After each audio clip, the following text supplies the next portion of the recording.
Okay, so the second way to finalize a questionnaire is for those studies that don't have a standardized questionnaire. Okay, for the standardized questionnaire, one thing was left. There are literally so many standardized questionnaire. There's a self-medication questionnaire, the anxiety one, the depression one, or any other you want to find out. Okay, so let's go for the second one. That is a pre-structured questionnaire that I mostly encourage my students to go for after the standardized one. That is, for example, I'm doing a research on knowledge of, okay, no, let's skip that.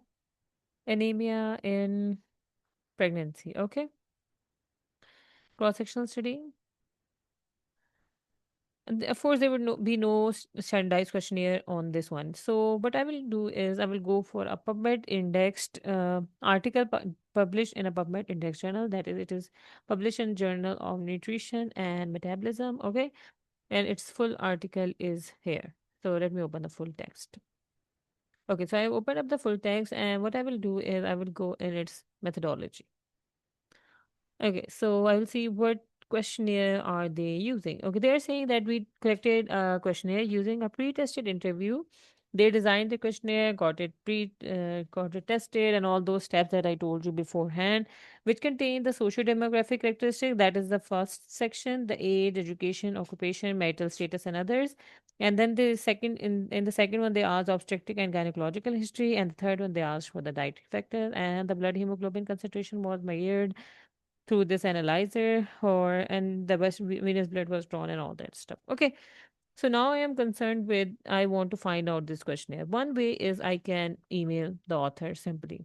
Okay, I will email them and ask them, and you always have to do that. Okay, you will email the author and you will ask the author that I want to use your questionnaire.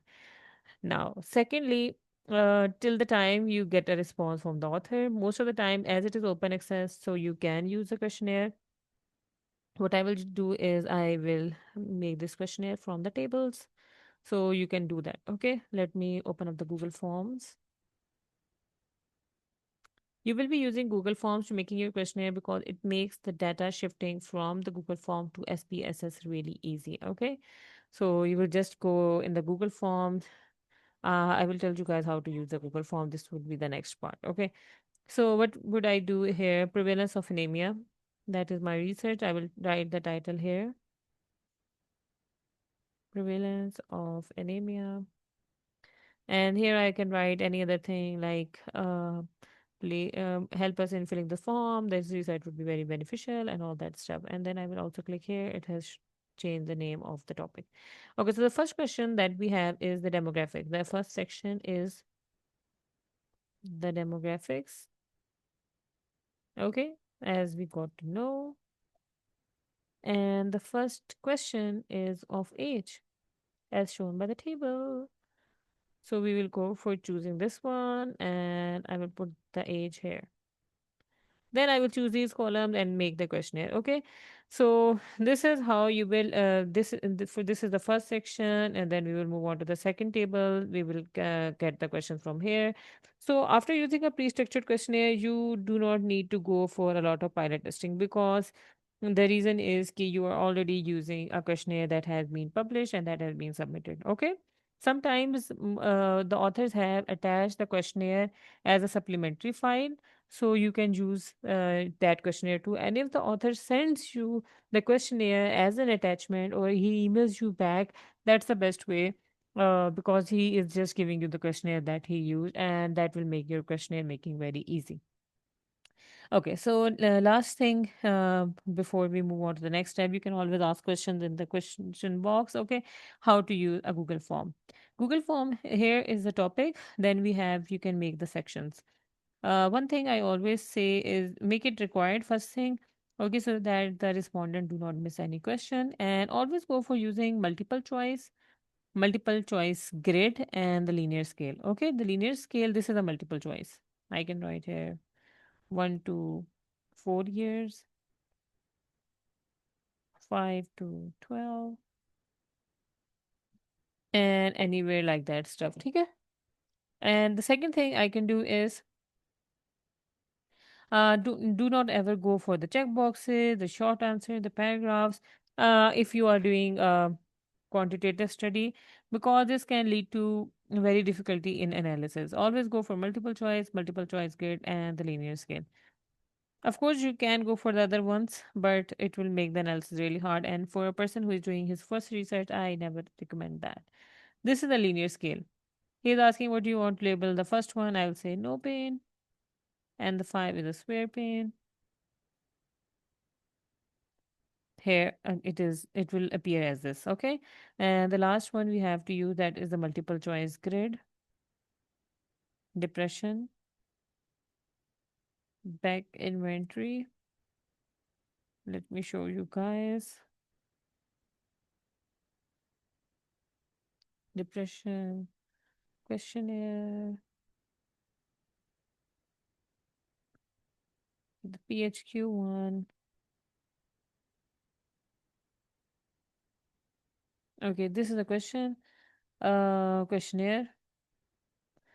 Ask the patient how often have they been reported by the following over the past 2 weeks. Okay, this is our first question. How often? This is a very generalized question over for all the other statements that will follow. Okay, this is in the rows section.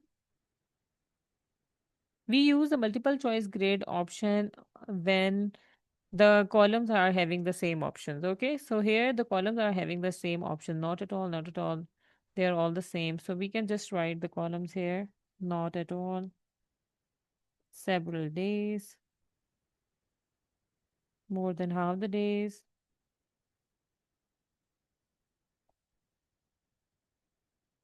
and the last one is nearly every day. Nearly every day. Little interest and pleasure in doing things, feeling down, depressed, and hopeless. In the rows, I will add these questions. Trouble falling asleep. Now I will show you guys how it will appear. Okay. I will complete the questionnaire. And now it will appear as like this. Because I'm in the editing mode, it is not showing the complete statement, but once I will move on to publishing it, it will appear as whole. So this we use when the options are same. It makes your analysis in SPSS really, really easy. Okay. Why and how? Because what has happened here, while we are shifting the data from the questionnaire to SPSS, it would be very easy for me to code these. Okay, I will won't have to code every single question separately. I can just simply code these, and I can code this one, and the whole question, all those 17 12 question would be coded in the same way. Okay, sometimes you can even add a picture if you are using a pain visual analog scale like this one. Pain visual analog scale, like how much pain are you feeling from 0 to this, so a person can choose from 0 to 8, and you can add some video, you can add stuff like that. Some of my students, they go for making it very fancy, adding changing the header photos, making the color different like blue, green, and all that stuff, and changing the background colors, changing the header photos. That can just make it a little bit fun to solve. Okay, so you can even preview it later on. Here it will appear as this. So it's cool and it's pretty. Okay, so and this is the okay. So now I you can even share it with your friends. So all those people who are working in on the same article, their questionnaire should be shared with them. We will publish it, publish, and then you can share the link with anyone. You will share this link in your forms, or you can even share it around in your groups and all that stuff, and you can easily collect the data. Okay, so that was it. And the next step would be, we have done the topic selection, we have done the synopsis writing, we have done the questionnaire making. You can start collecting the data. And after collecting the data, we will move on to the analysis. Thank you.